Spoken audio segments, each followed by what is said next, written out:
बिस्मिल्लाहिर्रहमानिर्रहीम, अस्सलाम वालेकुम, good morning and welcome to morning with Jugan. आज मैं आपसे बात करना चाहूंगी लोक दास्तानों की, यानी कि फोक स्टोरीज की। हमारे कल्चर और अदब का ये बहुत अहम हिस्सा है, जिन्हें डिफरेंट राइटर्स और सूफी पोइट्स वगैरह ने अपने बड़े खूबसूरत अल्फाज में पेश भी किया है, बयां भी किया है।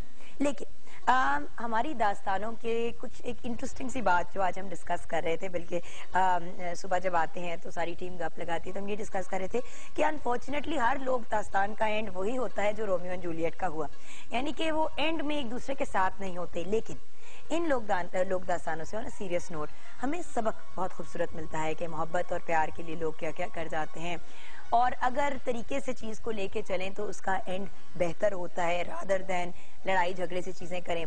बहुत से इम्पोर्टेंट मैसेजेस भी दिए जाते हैं। अब जैसे कि हमारी जो सबसे ज्यादा मशहूर लोक दास्तानें हैं उनमें से कुछ हैं हीर रांझा, लैला मजनू, सस्सी पुन्नू, सोनी माहिवाल, मिर्जा साहिबा, शीरी फरहाद, सैती मुराद, दुल्ला भट्टी और अनारकली। तो ये कुछ लोक दास्तानें हैं, जिनमें से ऑफ कोर्स जिनकी मुझे पर्सनली स्टोरी पता है, लैला मजनू की भी पता है, सस्सी पुन्नू की भी है, शीरी फरहाद की भी पता है और अनारकली की पता है। हीर रांझा ऑफ कोर्स हम सभी जानते हैं। और जैसे कि आप जानते हैं, आई होप आपने देखा भी होगा कि एक लोक दास्तान के ऊपर हमने पूरा सीरियल भी बनाया था पाकिस्तान टेलीविजन नेटवर्क ने। यूसुफ सलाउद्दीन का ये एक बहुत मेजर एफर्ट था और पूरी पाकिस्तान टेलीविजन नेटवर्क का। तो हीर रांझा के ऊपर सीरियल बनाया, वो भी आप लोगों को दिखाया।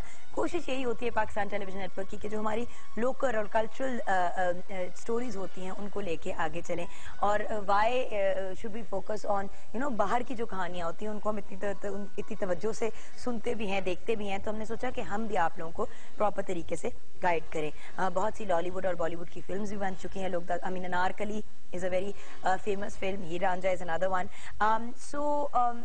इसी वजह से आई थिंक हमारी सरजमीन को, यानी बड़े सगीर पाक हिंद की जमीन को प्रेम धरती भी कहा जाता है। और प्रेम धरती का नाम मैंने इसलिए लिया क्योंकि आज हमने अपने सेगमेंट गपशप और जुगन में पीटीवी के ऑन एयर प्रोग्राम प्रेम धरती की टीम से आपको मिलवाना है, और एक नजर डालेंगे हम लोक दास्तानों के ऊपर और उन स्टोरीज के ऊपर जो हिस्टोरिकली हो चुकी हैं और जिनको हम अपनी फेमस लव स्टोरीज कहते हैं। उनसे सीखने को क्या मिलता है और क्यों पाकिस्तान टेलीविजन नेटवर्क ने प्रेम धरती के इस एक एफर्ट को स्टार्ट किया, ये सब कुछ हम डिस्कस करेंगे। ब्रेक लेंगे, ब्रेक के बाद जब वापस आएंगे तो ऑफ कोर्स आपके ही सवाल का आपको जवाब देंगे, मतलब जो हमारा एक सवाल होता है उसका आपकी ज़बानी जवाब देंगे। आपकी पसंदीदा लोक दास्तान कौन सी है, आपकी पसंदीदा लोक दास्तान कौन सी है, ये हमारा आज का क्वेश्चन ऑफ द डे है, और इसी का जवाब जो है आपके साथ शेयर करूंगी आफ्टर द ब्रेक। हमारे फेसबुक के सेगमेंट में 042992000628 पे आप कॉल कर सकते हैं, mj@ptv.com.pk पे आप ईमेल कर सकते हैं, www.facebook.com/morningwithjugan पे आप फेसबुक पे ऐड कर सकते हैं, 21 Mahmood Ghaznavi road PTV centre Lahore पे खतूत। एंड अगर आपने ट्विटर पे ज्वाइन करना है तो JUGGUNKAZIM पे ज्वाइन कर सकते हैं। पर्सनल जो मेरा फेसबुक का पेज है वो है JUGGUNKAZIM ऑफिशियल, OFFICIAL। सो www.facebook.com/जुगन काजिम पे भी आप ऐड कर सकते हैं। Question of the day again, आपकी पसंदीदा लोक दास्तान कौन सी है, और ये भी आपने बताना है कि क्यों। क्योंकि लोक दास्तान का नाम तो आप लोग लिख देते हैं, पहले भी हमारा इस तरह का एक क्वेश्चन था कि क्या चीज़ पसंद है, तो आपने सिर्फ नाम दिया था। नाम के साथ प्लीज़ हमें ये भी शेयर कीजिए कि क्यों आपको पसंद है, उस पर कौन सी स्पेशल चीज़ है जिसको आप बहुत ज़्यादा एंजॉय करते हैं। आई थिंक हीर रांझा मेरी डेफिनेटली फेवरेट होगी because it's so Punjab related कि वो उससे अपनी एक कनेक्शन भी फील होती है। और अगर मेरे पास चांस होता है एज एन एक्टर कोई प्ले करना, तो डेफिनेटली आई थिंक हीर का कैरेक्टर मैं एंजॉय करती प्ले करना। आपको कौन सी लोक दास्तान पसंद है, आप भी शेयर करें। उसके बाद किचन के सेगमेंट में हमारे साथ शेफ मुनीरा हैं, उनसे जानेंगे कि सी फूड वीक में वो कौन सी फिश हमें बनानी सिखा रही हैं। जब हमने सी फूड वीक शुरू किया तो आप लोगों ने, बहुत से लोगों ने ये कमेंट किया कि भाई जो झींगे और इस तरह की चीज़ें वो बड़ी महंगी होती हैं, तो हमने सोचा कि अब हम फिश रिलेटेड रखेंगे अपने सी फूड वीक को, किसी और वक्त आगे जाके आपको दूसरी चीज़ें सिखाएंगे, क्योंकि फिश आजकल सीजन में भी है और उसके बहुत से ऑप्शंस भी हैं। तो हम आपको फिश बनानी सिखाएंगे। आज कौन सी, वो आपको किचन के सेगमेंट में पता चलेगा। उसके बाद कल भी हमने ये बात की थी कि हम आज के दिन डॉक्टर साजिद मकबूल से किस टॉपिक को आगे लेके चलेंगे, and for anyone who wasn't watching yesterday, और पिछले हफ्ते भी हमने कमिट किया था कि बच्चों की मेंटल हेल्थ यानी कि जहनी जो सेहत है उसके बारे में हम बात करेंगे, उनकी नफ्सियात पे डिस्कशन करेंगे कि मेंटल हेल्थ बच्चों की किस तरह बेहतर की जा सकती है, और जो छोटे मोटे प्रॉब्लम्स होते हैं जैसे बच्चों का चिड़चिड़ापन और जब बच्चे बहुत ज़्यादा बदतमीजी करना शुरू हो जाते हैं या बात नहीं सुनते, तो एज अ डॉक्टर साहब की क्या रिकमेंडेशंस हैं और अपने आप को हम कैसे बेहतर कर सकते हैं ताकि हमारे बच्चे भी ज्यादा कंफर्टेबल लाइफ गुजारें। And then finally of course, जैसे कि मैंने आपको कहा, गपशप जुगन में प्रेम धरती की टीम से मुलाकात होगी और कुछ क्लिप्स भी देखेंगे। अभी एक छोटी सी ब्रेक लेते हैं, ब्रेक के बाद फेसबुक के सेगमेंट मिलेंगे।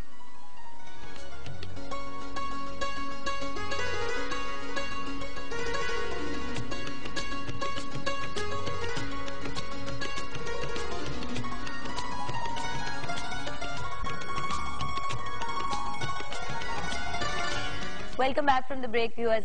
क्वेश्चन बहुत ही सिंपल है, आपकी फेवरेट लोक दास्तान यानी कि पसंदीदा लोक दास्तान कौन सी है?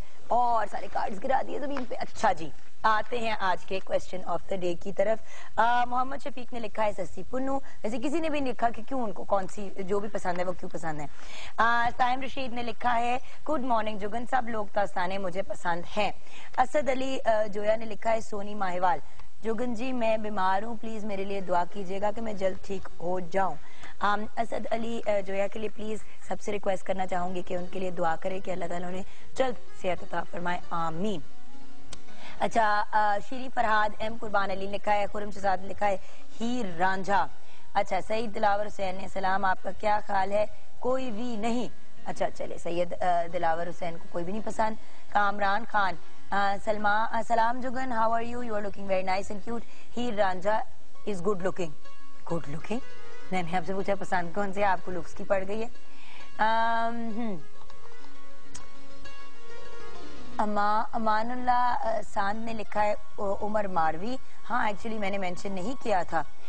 एम बिलाल शफी ने लिखा है आप ही are looking very good, thank you so much. M Bilal Saifi ने मरियम ले एम बिलाल शफी सैफी ने लिख दिया मरियम आप वाली फोटो बड़ी अच्छी है। आप लोग क्या कर रहे होते हैं वैसे फेसबुक के ऊपर? कभी कभी आप इतने फनी क्वेश्चंस जवाब लिखते हैं ना और आपस में बातें करना शुरू हो जाते हैं। सफीना हसन ने लिखा है हीर रांझा। सैफ अली पिटाफी ने लिखा है गुड मॉर्निंग। इरम की कॉल है, उनकी कॉल भी लेते हैं टेक्सला से। अच्छा, एक बड़ी मजे की बात किसी ने लिखी थी, वो भी आगे शेयर करूंगी। अस्सलाम वालेकुम इरम। वालेकुम अस्सलाम जुगन, आप कैसी हैं आप? वालेकुम सलाम, आप बताएं आप कैसी हैं?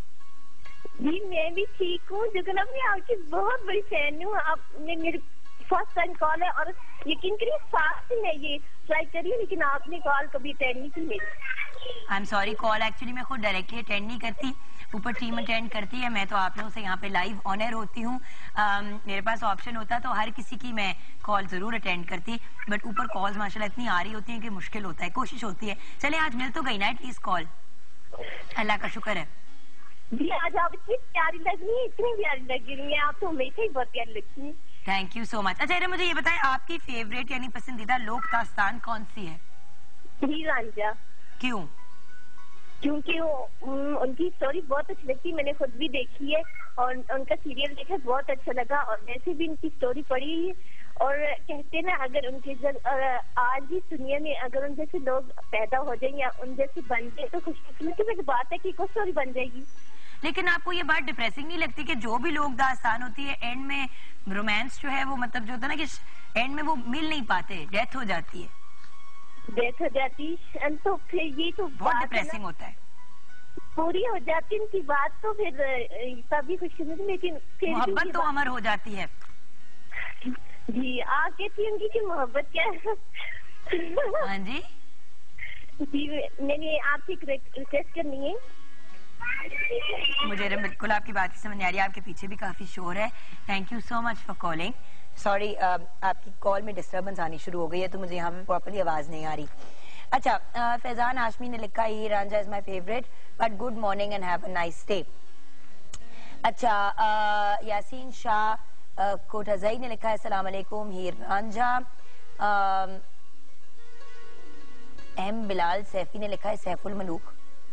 कुछ मुझे समझ नहीं आई इस बात की, आपने तो चले। मरियम अफजल ने लिखा हीर रांझा। मजहर अली फुल पोटोक ने लिखा है कि सब पसंद है।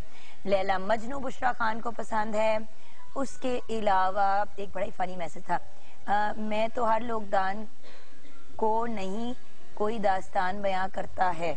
अच्छा, ये जबरान बनी ने लिखा है। अच्छा, और क्या लिखा है?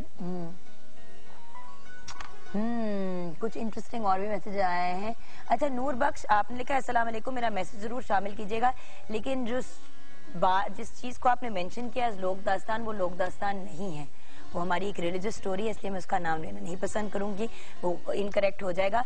आपकी रिक्वेस्ट थी कि आपका मैसेज जरूर पढ़ें नूर बख्श, सो आपका मैसेज पढ़ा, लेकिन लोक दास्तान नहीं है जो आपने लिखी है, सो प्लीज आप इसको रिमूव कर दें, वो बात ठीक नहीं होती। अच्छा, आप कैसी हैं? हीर रांझा लिखा है आबिद हुसैन ने।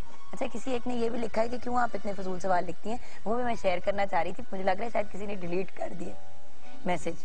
अच्छा चलें, खैर, हाँ, सफीना हसन ने लिखा यार कोई काम का सवाल भी पूछ लिया करो। सफीना, हम अपनी तरफ से तो काम का ही सवाल पूछते हैं, अगर आप प्रेफर करती हैं कि हम इसको कोई ऐसे वैसे सवाल पूछे कि भाई सास को अपनी बहुएं क्यों बुरी लगती हैं टाइप, ताकि घरों में लड़ाई हो जाए, तो वो तो हम नहीं कर सकते, हमारा अनफॉर्चुनेटली फॉर्मेट लड़ाई झगड़े वाला नहीं है। कोशिश करते हैं कि वो सवाल पूछे जो थोड़े एजुकेशनल भी हों, कुछ आपको भी सीखने का मौका मिले और आपसे मुझे भी सीखने का मौका मिले, क्योंकि खैर अल्लाह माफी दे, मेरी तो कोई इतनी पोजीशन नहीं है कि मैं लोगों को सिखाऊं, लेकिन हम कोशिश करते हैं कि डिसेंट सवाल रखें, कि चाहे आप देख रही हो, आपकी मदर देख रही हो, आपकी फैमिली का कोई भी बंदा देख रहा हो, वो एक डिसेंसी के अंदर सवाल हो, मगर उनके अंदर भी आप लोग बड़े मजे मजे के सवाल जवाब कर देते हैं। अस्सलाम वालेकुम। वालेकुम अस्सलाम। कैसी हैं आप? मैं अल्लाह का शुक्र, आप कैसी हैं? शुक्र अल्हम्दुलिल्लाह। आप मुझे बताएं कि आपकी फेवरेट लोक दास्तान कौन सी है? वैसे तो जुगन बहुत सी हैं, लेकिन वैसे जैसे सबकी पसंदीदा हीर रांझा, मुझे भी वही पसंद है, हीर रांझा। अच्छा, एंड व्हाई? वो इसलिए क्योंकि आप देखें कि उसमें रांझा जितनी खूबसूरती के साथ अपनी हर चीज़ छोड़ के हीर के लिए करता है, और फिर हर चीज़ की डाउन टू फॉल दिखाई देती है। और वही बात जैसे अभी आप बता थी कि डिप्रेसिंग होता है, लेकिन आई थिंक डिप्रेसिंग नहीं होता, ये तो मोहब्बत तो ख़त्म होती है, लेकिन ये तो एक इश्क दिखाया है जो कि सदियों से हम सुनते पढ़ते जा रहे हैं। और ये कि वो कहते हैं अल्लाह एक, मोहब्बत भी एक, हीर भी एक, और रांझा भी एक। नाइस, बहुत ही रोमांटिक होगी मुनीरा। अच्छा मुनीरा, कुछ 18,000 किस्म की चीजें लिखी हुई हैं आपके कागज के ऊपर, तो ये आप क्या बनाने जा रही हैं? ये 18,000 जो चीजें हैं ना, इसको हम एक मछली में लगाएंगे। मासूम सी एक मछली के साथ ही होने जा रही है। अच्छा, आपने मछली का सिर उठा के ले आई हैं? जी बिल्कुल। आपने क्या आपको पता है हमारा फिश वीक चल रहा है, तो मैंने कहा फिश का भी जरूरी होना is part of our show, तो इसको मैंने कहा चलो तुम भी साथ, मेरे कहती मैंने साथ चलना, मैंने कहा चलो। अच्छा, ये मरी हुई मछली आपसे बातें कर रही थी? बिल्कुल, मैं और मछली अक्सर ये बातें करते हैं। बिल्कुल, कि मैं भी शो पे साथ चलूंगी। बिल्कुल। अच्छा, तो ये बनने क्या चाहिए? ये तो जो मेरी तरफ देख रही है ना अपनी मासूम आपको देख के एंजॉय कर रही है, ये आपको पता ही नहीं है। यही होता है ना, जब इतना अरसा आप खाना एज ए शेफ ज्यादा खाने के साथ इन्वॉल्व रहते हैं, तो खाना आपसे बातें करना शुरू हो जाता है। ऐसी है। अच्छा, तो बनाने क्या जा रहे हैं आज हम बना रहे हैं एग फ्राइड राइस, साथ में बना रही हूँ फिश मंचूरियन। अच्छा, तो चिकन मंचूरियन का ऑप्शन है, ऑप्शन ऑल्टरनेटिव। अच्छा, तो आपको पता है कि हमारे यहाँ जो दरिया की मछली थी बहुत मीठी और बड़ी, हर जगह इजीली मिल जाती है, तो मेरा ख्याल है कि मैं ये सोचा कि लोगों को समझ भी आ जाएगी, हमारे व्यूअर्स को, कि कौन सी फिश लें। तो ये फिश इजीली मार्केट में मिल जाती है। वैसे तो हम बैक्टी बनाते हैं, सैल्मन बनाते हैं, लेकिन आपको मली भी मिल जाती है, रोहू भी मिल जाती है। आप कोई सी फिश लेके इसको बोनलेस करा लें। क्या है इसका? नाम है मली। मल्ली, इसकी मूछें होती है ना? हाँ, ये देखिए।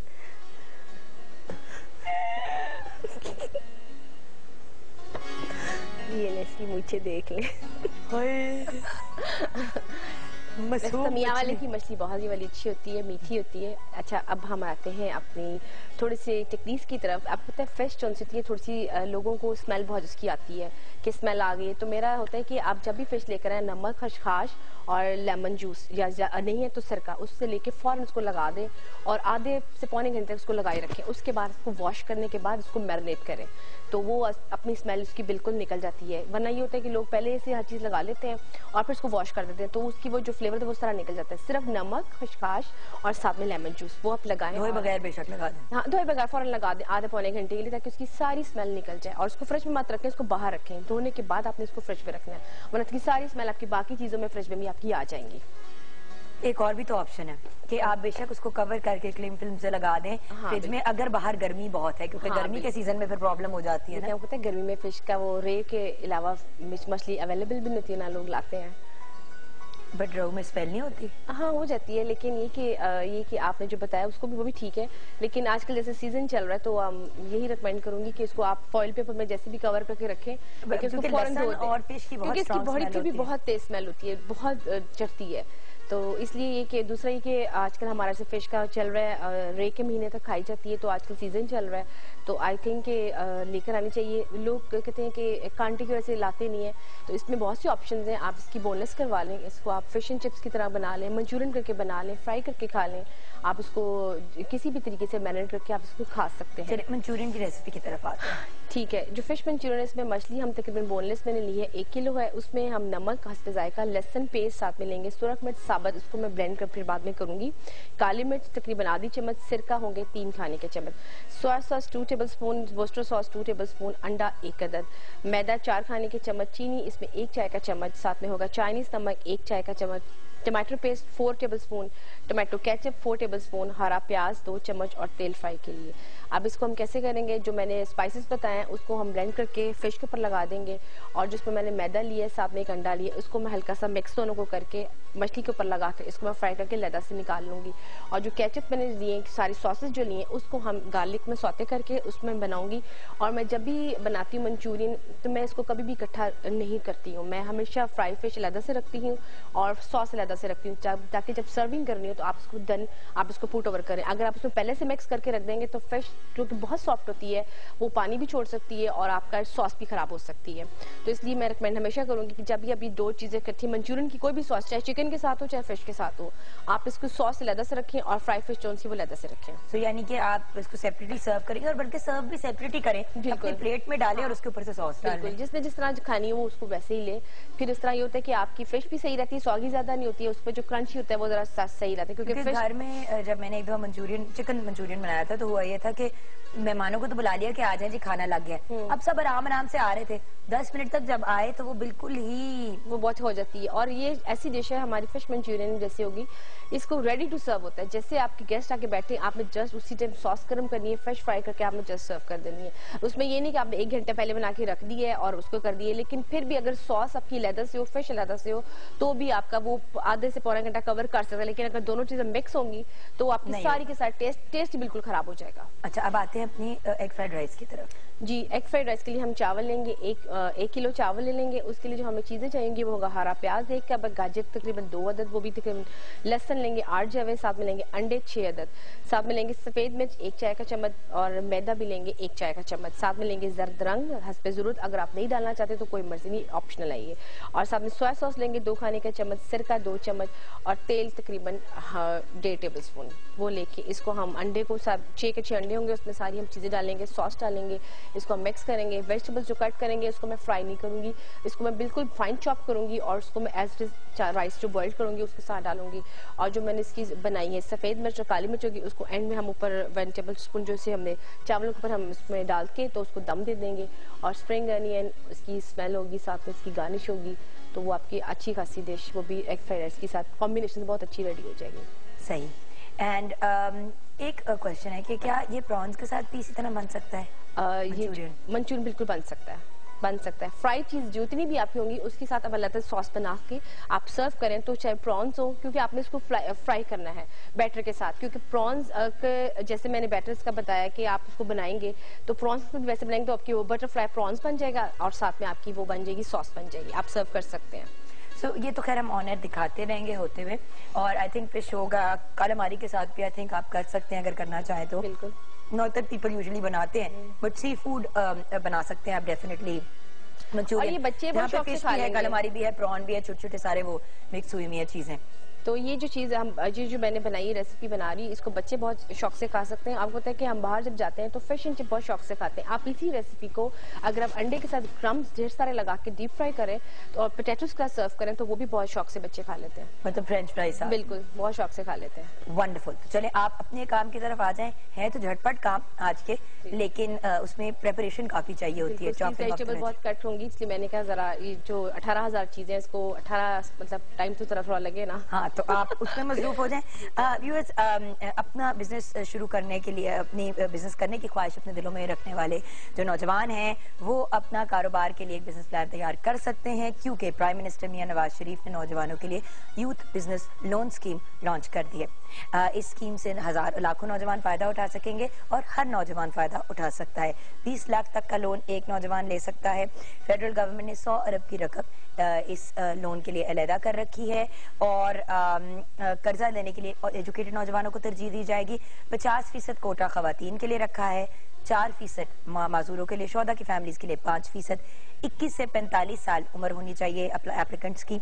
7 साल की मुद्दत में इस लोन को वापस करना है। पहले मरहले में नेशनल बैंक और फर्स्ट वुमेन्स बैंक से कर्जा जारी करेंगे और 15 दिनों का उनको ऑर्डर दिया गया है कि 15 दिनों के अंदर अंदर इसको प्रोसेस करना है लोन को। जरूरी नहीं है कि आप सिर्फ बेरोजगार हो सकता है आपके पास जॉब भी हो, but you have a good business plan, जरूर अप्लाई करें। इस प्रोग्राम की खास बात इसकी शफाफियत और इसका मेरिट है एंड सूबों के लिए कोई स्पेशल कोटा नहीं है। अब हम ब्रेक की तरफ जाएंगे। ब्रेक के बाद जब वापस आएंगे तो आपकी मुलाकात डॉक्टर साजिद मकबूल से होगी। उनसे हम बात करेंगे बच्चों की मेंटल हेल्थ यानी कि जहनी सेहत के बारे में आफ्टर ब्रेक।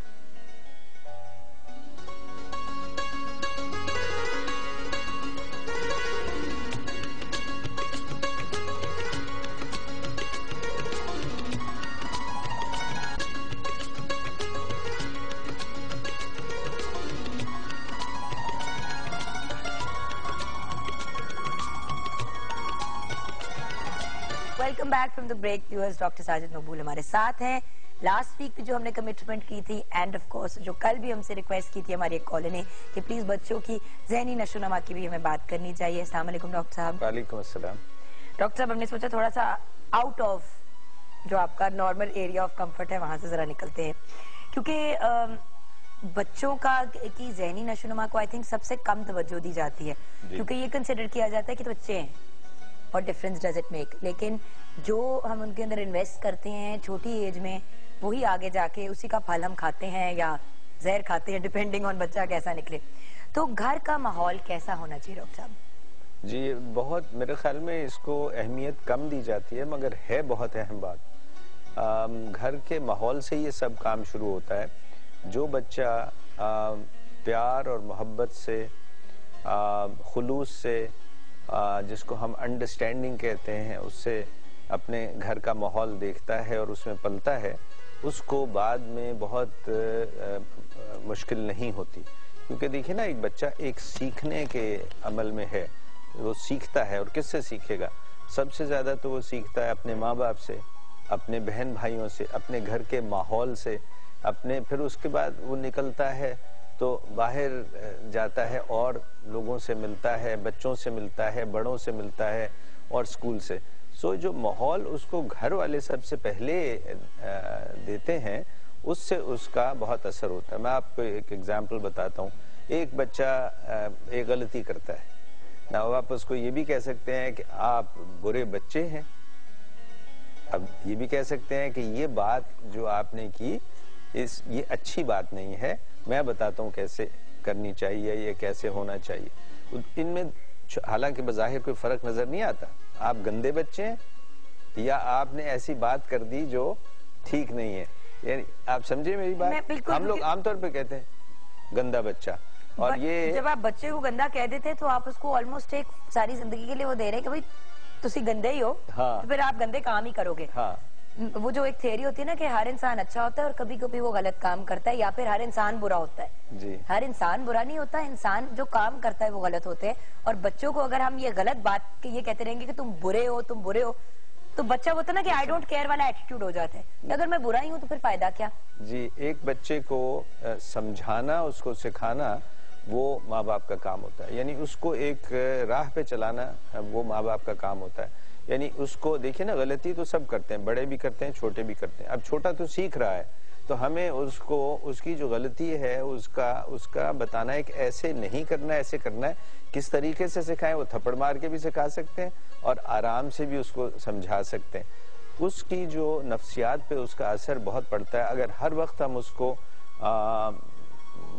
झिड़कते रहें और उसको बुरा भला कहते रहें, या लोगों से कि ये देखो कितना गंदा बच्चा है, ये देखो ये इतना, ये काम इसको नहीं आता, ये यूं नहीं होता, और यही चीज अगर आप आगे देखें तो बाद में स्कूल में भी इसी तरह उसका असर हो सकता है। और बच्चों को शर्मिंदा नहीं करना चाहिए, ये भी एक बड़ी इंपॉर्टेंट चीज है कि लोगों को 10 लोगों के सामने कर, अब बच्चे ने गलत किया, चले आप फादर के साथ शेयर करें या मदर के साथ शेयर करें अगर आप फादर हैं, लेकिन जब आप 15 लोगों में बैठ के कहते हैं ना कि ये देखो जी इसने ये किया, तो ऑलमोस्ट लाइक आप बच्चे को ये फील करा रहे हैं कि तुम जब बुरा करोगे ना तो सबकी तुम्हें अटेंशन मिलेगी, सारे तुम्हें देखेंगे और तुम्हारी वो जी, ये देखिए ना, अब ये माहौल का एक और मैं आपसे एक और बात बताना चाह रहा हूँ, वो ये भी है कि माहौल जिस तरह माँ बाप हैं, बहन भाई हैं या दूसरे बच्चे हैं, आपस में जो उनका इंटरेक्शन होता है उसका भी बहुत असर पड़ता है। यानी एक दूसरे के साथ जो रवैया होता है, अगर हमारे होता है बदकिस्मती से कुछ मियाँ बीवी का झगड़ा रहता है,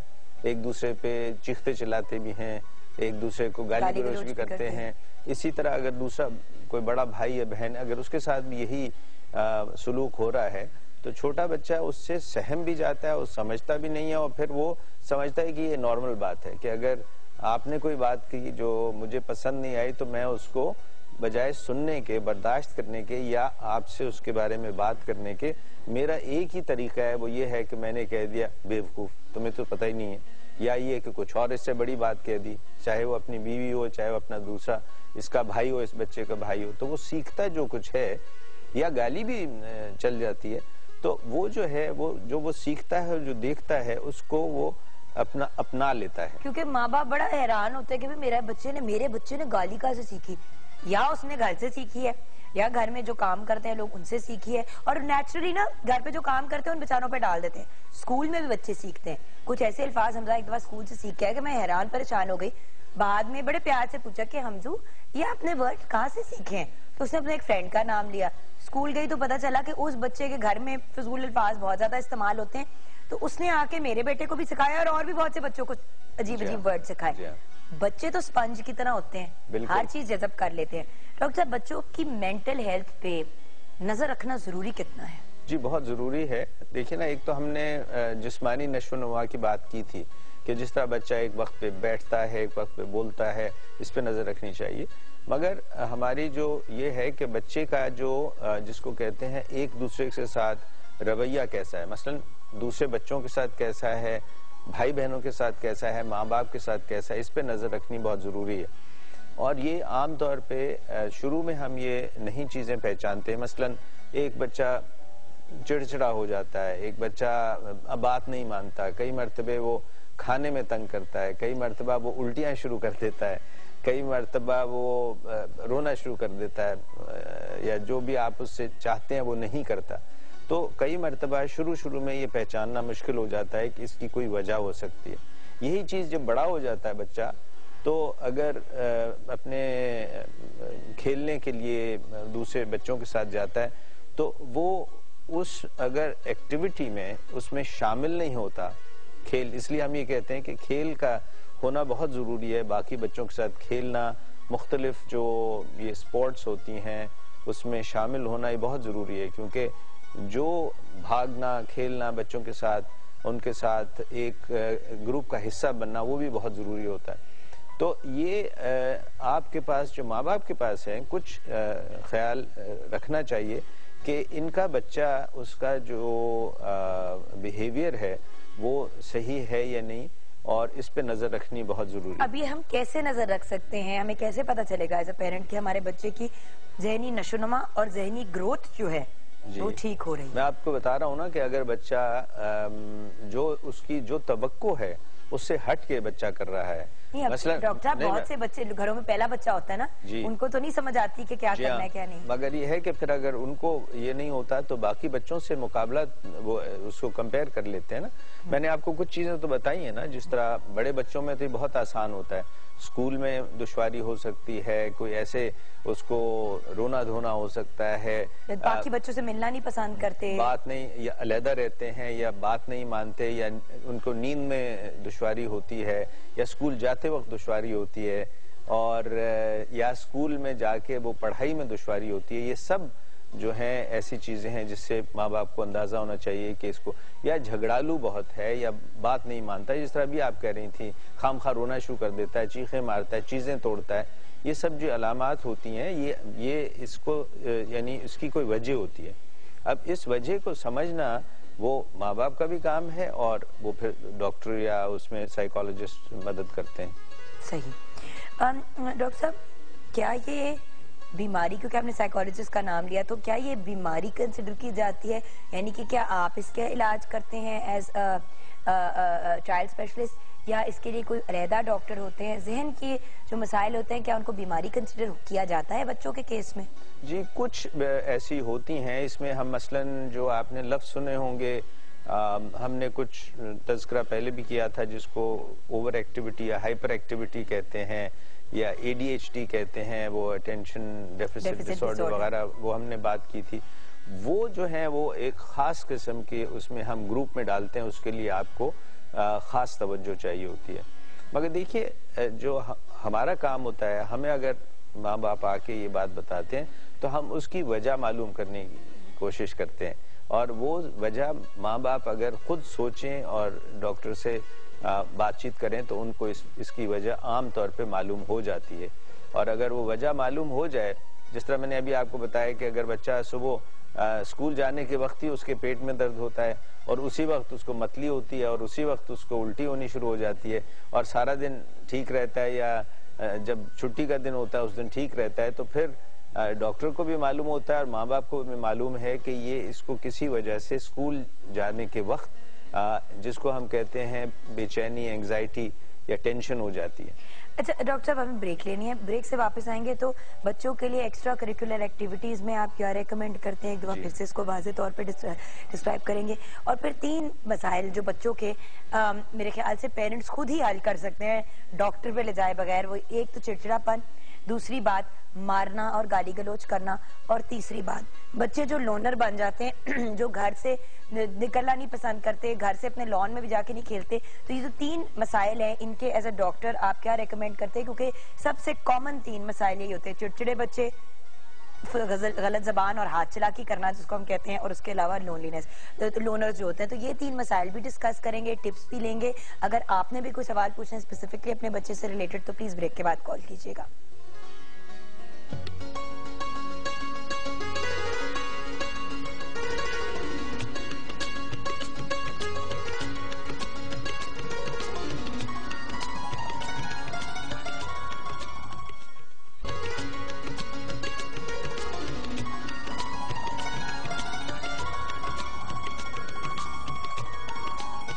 welcome back from the break. Viewers हैं तो हम टीवी पे ही, लेकिन डॉक्टर साहब और मैं यही डिस्कस कर रहे थे कि ये जो टीवी बच्चों को दिखा दिखा के हमने खराब किया ना, बात ये है कि ना तो बच्चों का कोई काम है छोटे बच्चों का कि वो मॉर्निंग शो देखे रात को अपने पेरेंट्स के साथ, ना ही बच्चे छोटे बच्चों का कोई काम है। मतलब हम तो चले फिर भी अपने मॉर्निंग शो को कोशिश करते हैं कि ऐसी वैसी उसमें कोई बात ना हो जो किसी बच्चे को ऑफेंड करे या कोई गलत मैसेज दे या कोई बात हो।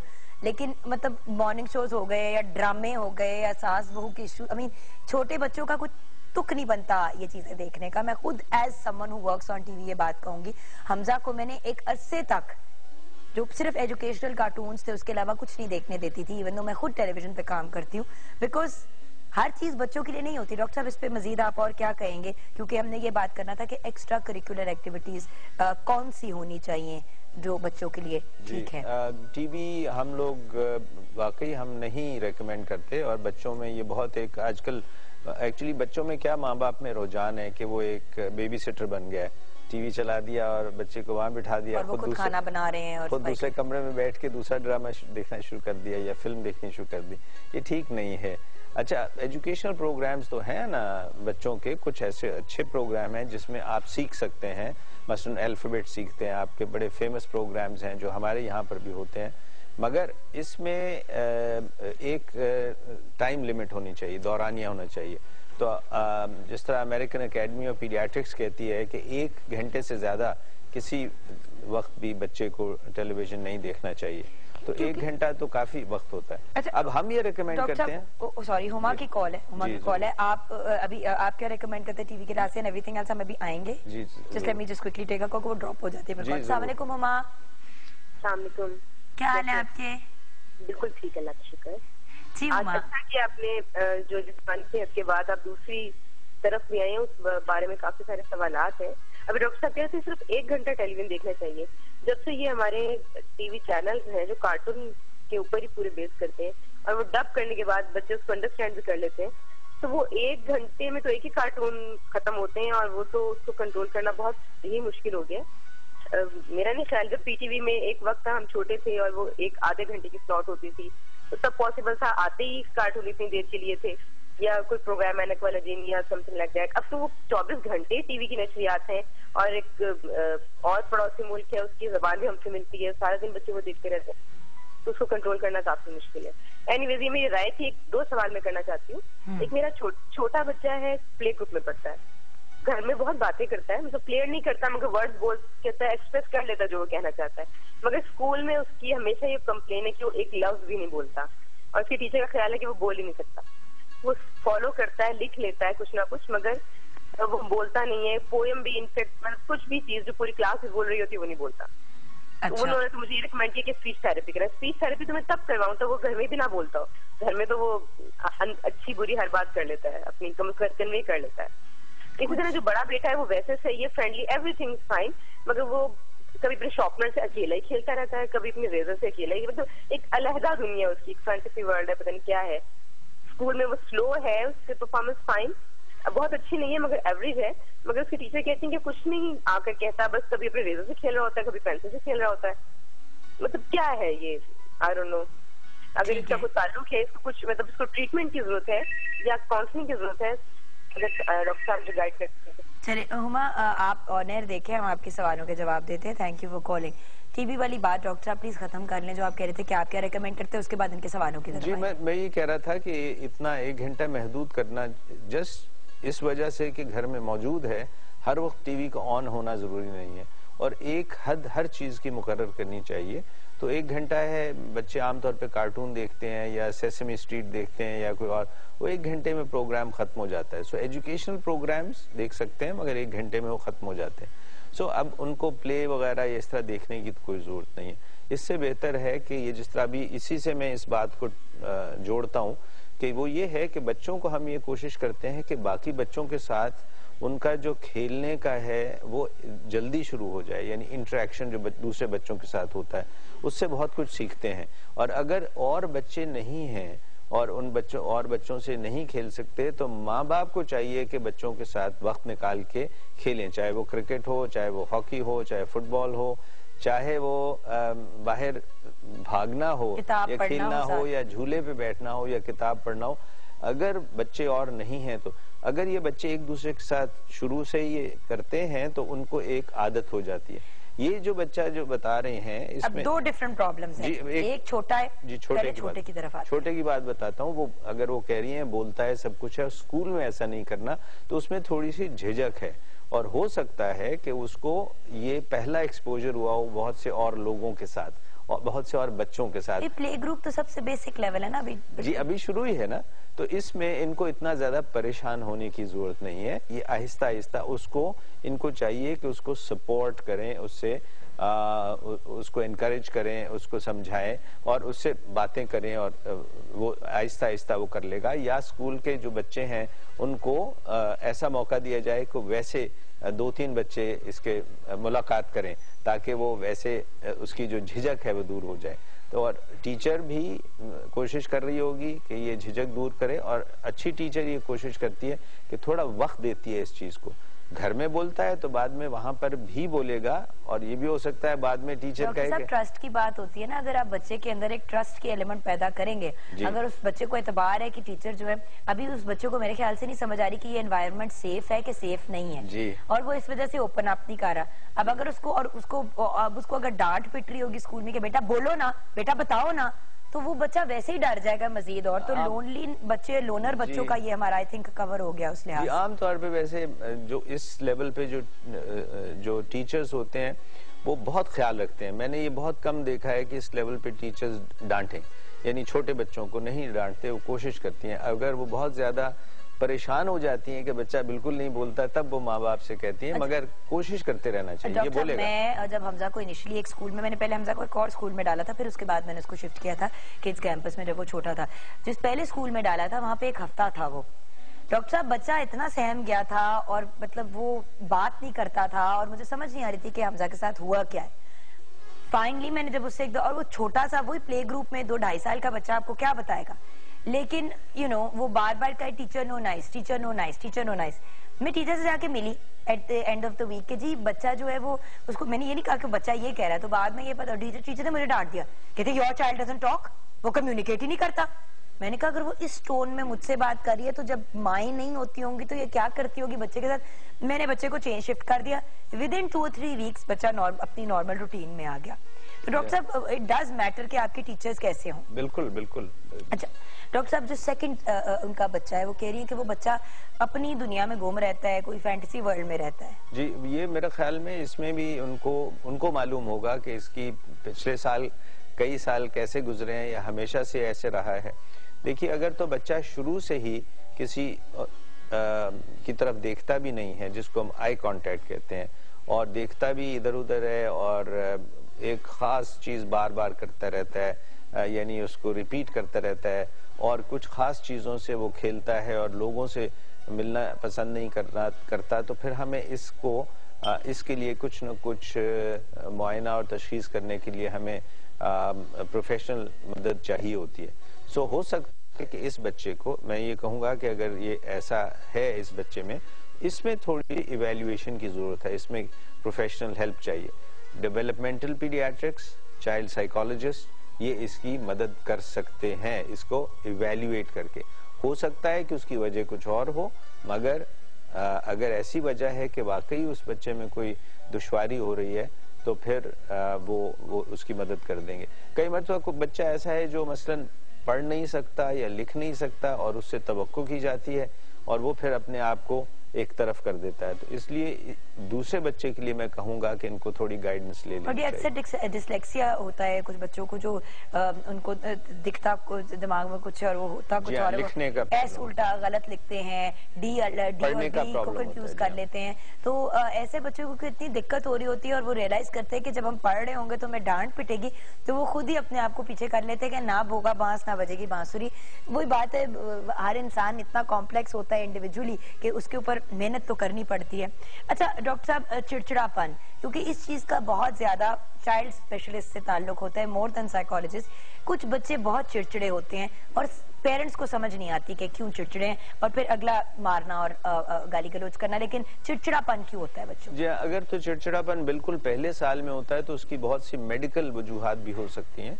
मेडिकल हो सकती हैं, मसलन उसके पेट में कोई तकलीफ हो रही हो, उसको कहीं दर्द हो रहा हो, उसको कोई खारिश हो रही हो, उसको कोई एलर्जी हो, उसके कोई इन्फेक्शन हो। सो ये जो पहले साल का चिड़चिड़ापन है, इसका तो डॉक्टर से मुआयना करवा लेना चाहिए। दांत का मसला हो सकता है, मैंने जैसे आपसे कहा। अब बच्चे को अगर कहीं खारिश है या एलर्जी है या कुछ है या कमर में कुछ है तो वो बता तो नहीं सकता ना, तो वो रोएगा, चिड़चिड़ा होगा। जो बड़े बच्चे चिड़चिड़ापन होते हैं उसमें मैंने जैसे आपको पहले बताया था कि उसमें हमें मालूम करना चाहिए कि इसकी वजह क्या है। बच्चा चिड़चिड़ापन इसलिए भी हो सकता है कि वो नींद पूरी नहीं करता है, ये भी इस वजह से भी हो सकता है कि उसका खाना मुनासिब नहीं है, पूरा खाना नहीं खाता है, ये भी हो सकता है कि वो जो उसके साथ घर में रवैया होता है उससे वो बेजार है, ये भी हो सकता है कि उसके स्कूल पसंद नहीं है, हो सकता है कि और इस तरह के इश्यूज होते हैं। सो बड़े बच्चों का चिड़चिड़ापन जो है वो फर्क है, और जो पहले साल में चिड़चिड़ापन है उसमें मेडिकल रीजंस ज्यादा होते हैं और ज़हनी कम होते हैं। और डॉक्टर साहब, एक बात तो बहुत कॉमन है बच्चों में जो मैंने भी देखी है, वो ये है कि हमारे यहाँ बच्चों को रात के 12-12 बजे तक जगाया होता है। वो माँ बाप के साथ बैठे होते हैं, माँ बाप के सोने के टाइम खुद सोते हैं, सुबह फिर 5:30 बजे जब बच्चों ने जागना होता तो उठते नहीं है। फिर माँ बाप कहते हैं पता नहीं हमारा बच्चा क्यों नहीं उठता। 5 घंटे की नींद तो एडल्ट के लिए काफी नहीं है, तो बच्चे के लिए तो बिल्कुल ही काफी नहीं। बच्चे की ग्रोथ नहीं होती फिजिकल। तमाम बच्चों को 8 बजे सो जाना चाहिए। मार पिटाई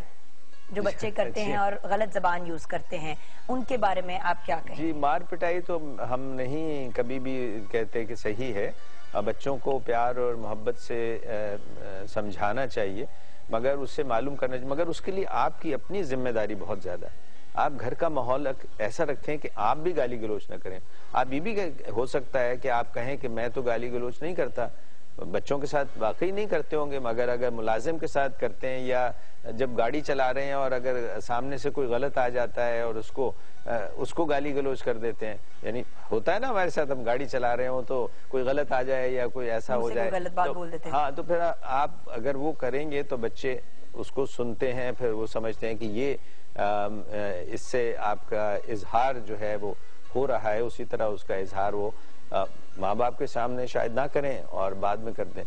तो ये बहुत जिम्मेदारी होती है यानी वालिदैन की कि बच्चे के सामने इर्द गिर्द, और जो बच्चा जहां तक सुनो, कई मरतबा आपस में अगर लड़ाई झगड़ा मैंने तस्करा किया तो हो रहा हो, मगर वो ये सोचते हैं कि बच्चा यहाँ मौजूद नहीं है और हम दूसरे कमरे में हैं, मगर बच्चे सब कुछ सुनते समझते हैं, माँ बाप की टेंशन भी समझते हैं, भाइयों बहनों की टेंशन भी समझते हैं, और ये गाली गलोच वाला जो है, हम ये कहते हैं कि आप बच्चे को समझाएं, उसको सिखाएं, उसको अगर सजा भी देनी है तो ऐसी सजा दें, उसको बताएं कि भाई आपने ये बात गलत की है, अब मैं आपका मसलन अगर उसको आप एक टेलीविजन का आपने प्रोग्राम की इजाजत दी हुई तो आज आप वो नहीं देख सकेंगे, या आज आपको हम ये आपको या नॉटी चेयर, हम लोग तो हमजा को हाथ इसलिए आज तक नहीं उठाया डॉक्टर साहब क्योंकि कुर्सी दीवार की तरफ कर दी जाती है, चलो बैठ जाओ नॉटी चेयर पे। हाँ। वो 2 मिनट नहीं बैठ सकता था, उसकी जिंदगी जीरन हो रही होती थी और अगली बार नहीं करता था वही चीज।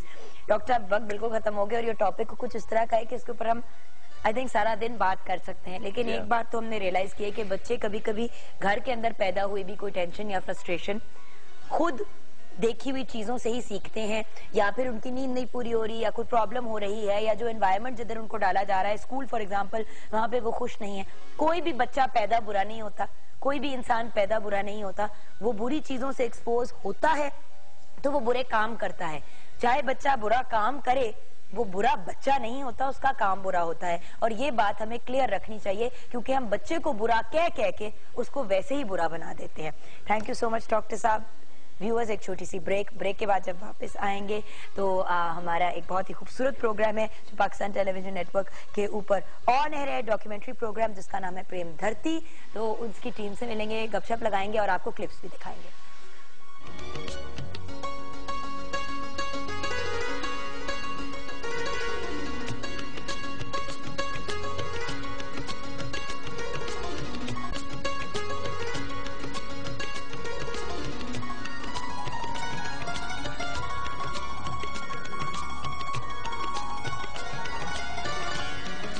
Welcome back from the break viewers. यकीनन आपने प्रेम धरती को देखा होगा, लेकिन जिन लोगों ने नहीं देखा हम उनको इनकरेज करना चाहते हैं कि वो जरूर देखें। तो सबसे पहले तो आपको कुछ क्लिप्स दिखाऊंगी, उसके बाद उनकी टीम से आपकी मुलाकात करवाऊंगी। तो आइए देखते हैं।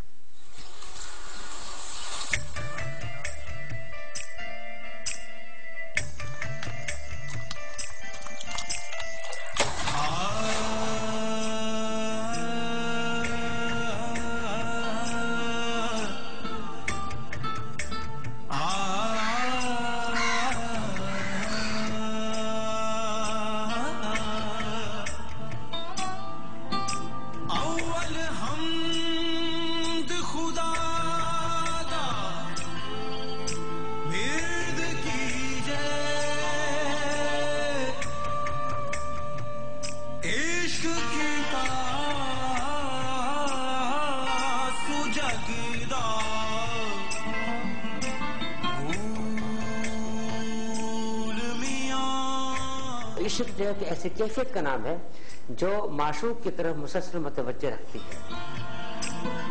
पहलो आप खुदा ने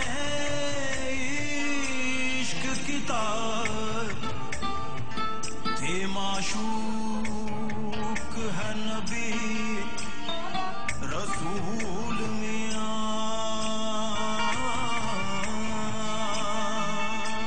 दुनिया के तसव्वुफ के मदारिज भी बुनियादी तौर पर ऐसे ही हैं, क्योंकि तसव्वुफ की बुनियाद जो है वो इश्क है। इश्क पीर फकीर दा मर्तबा है, मर्द इश्क दा भला रंजूल मियां ते खुले तिन्हा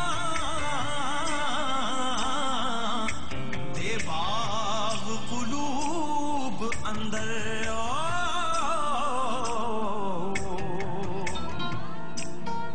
जिन्हा की इश्क भूगोल मियां।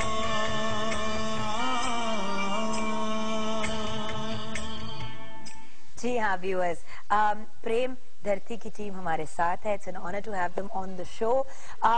डॉक्यूमेंट्री है बेसिकली वीकली ऑन एयर जाती है और किसी एक लोक दास्तान को कवर करती है। आज हमारे साथ शाहिदा जबीन साहिबा हैं, हु इज द प्रोड्यूसर। अस्सलाम वालेकुम, thank you for being on the show. वैसे प्रोड्यूसर्स ऑन सेट आवाज ज्यादा निकलती है, लेकिन जब प्रोग्राम में इंटरव्यू की बात होती है तो जरा सहम से जाता है। मुझे कहा गया था आहिस्ता बोले, आवाज ज्यादा आएगी। नहीं वो बिल्कुल ठीक है, इसी तरह बोले, अल्लाह का शुक्र है। मैंने कहा इनके भी यही सीन चल रहा है जो हमारे कैसर साहब का होता है।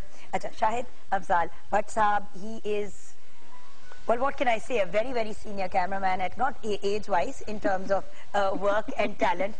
At हमारे पूरे प्रोग्राम की भी सेट आपने ही की है, सेट की लाइटिंग भी आपने की है। उसके अलावा there are so many different things that go to your credit.